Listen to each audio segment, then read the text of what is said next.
حضرت عباس علمدار علیہ السلام آپ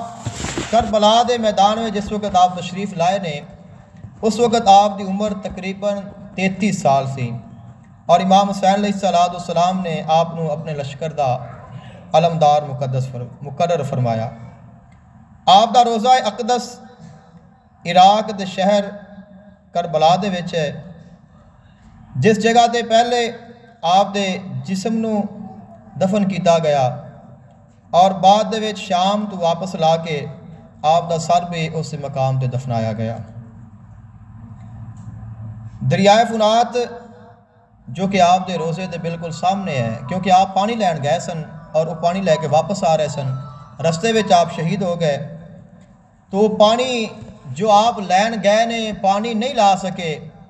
آپ دے وصال شریف اور آپ دی شہادت تو بعد تو لے کے قبر مبارک بنن تو لے کے آج تک نہر فرات دا پانی آپ دے روزہ دے ارد گرد چکر لگاندا ہے،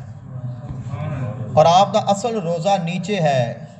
اوپر جو مزار ہے وہ اوپر بلند دوبارہ بنایا گیا ہے، اور نیچے والے وچ عام اجازت جان دی نہیں ہے، اور اس دے وچ پانی آج بھی چل رہا ہے ارد گرد،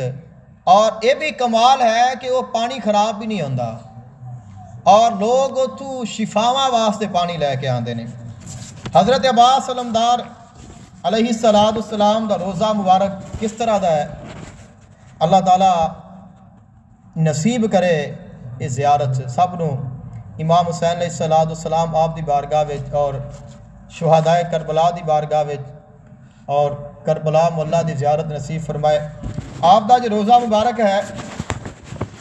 امام حسین علیہ السلام دے روزے دی طرح ہی بنایا گیا ہے، اور آپ دے جو روزہ پاک ہے اس دے ٹوٹل 9 دروازے رکھے گئے نے، مختلف دروازے نے، تعداد 9 ہے، اور ہر دروازے دا وکھرا نام ہے، اور ہر دروازے تے وکھرا سلام لکھیا گیا ہے۔ جو پہلا دروازہ ہے مرکزی دروازہ اس کا نام ہے باب قبلہ، یہ دروازہ قبلہ دی طرف کھلتا ہے، اس واسطے اس نو باب قبلہ آکھیا جاتا ہے، اور اس دے اوپر السلام علیکہ یا ابا الفضل العباس لکھیا گیا ہے۔ دوسرا دروازہ جو آپ دے روزہ پاک دا ہے اس کا نام باب الامام حسن ہے، حضرت امام حسن علیہ السلام دے نام تے،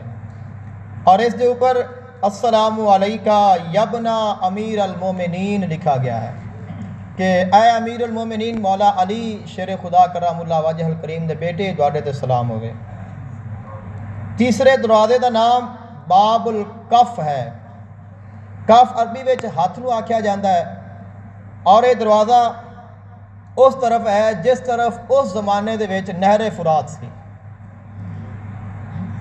اور اس رستے دے وچ جس رستے تے آپ آ رہے سن، جس جگہ تے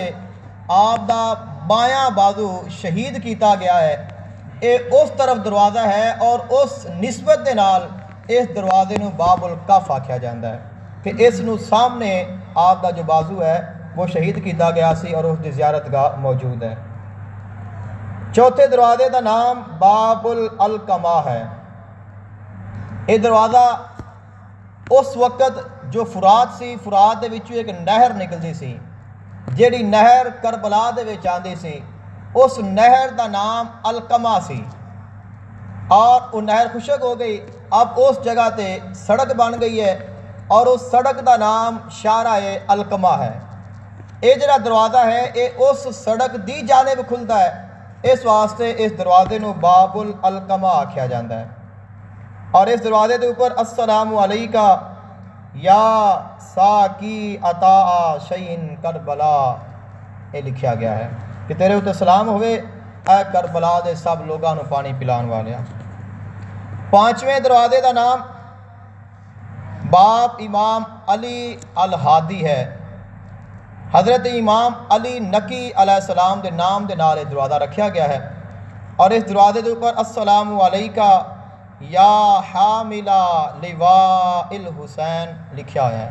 کہ تیرے اوتے سلام ہوئے اے امام حسین علیہ السلام دے علم نو اٹھان والے۔ چھٹا دروازہ جو آپ دے روزہ پاک دا ہے اس کا نام ہے باب الامام محمد جواد۔ حضرت امام محمد تقی علیہ السلام آپ دے نام دے نال اس دروازے نو منسوب کیتا گیا ہے، اور اس دے اوپر السلام علیکہ یا قمر بنی ہاشم لکھیا گیا ہے کہ اے بنی ہاشم دے چاند تیرے اوپر سلام ہوئے۔ ساتویں دروازے کا نام باب الامام موسیٰ کاظم ہے، جو حضرت امام موسیٰ کاظم علیہ السلام دے نام دے نال منسوب ہے، اور اس دروازے تے السلام علیکہ یا باب الحوائج لکھیا گیا ہے۔ آٹھویں دروازے کا نام باب الامام صاحب الزمان ہے، جو امام زمانہ علیہ السلام دے نام دے نال منسوب ہے، اور اس دروازے تے السلام علیکہ یا من وفا ببیعتہ لکھیا گیا ہے کہ اے اپنی بیعت دے نال وفا کرن والا تیرے تے سلام ہوئے۔ نویں دروازے کا نام باب الامام الحسین ہے، امام حسین علیہ السلام دے نام دے نال منسوب ہے، اور اس دروازے نو سامنے امام حسین علیہ السلام دا روزہ پاک ہے کہ اگر یہ دروازہ کھلے اس دروازے دے وچوں سیدھا امام حسین علیہ السلام دا روزہ پاک نظر آندا ہے، اور اس دے اوپر لکھیا ہے السلام علیکہ یا من مضی علی بصیرۃ من امرہ۔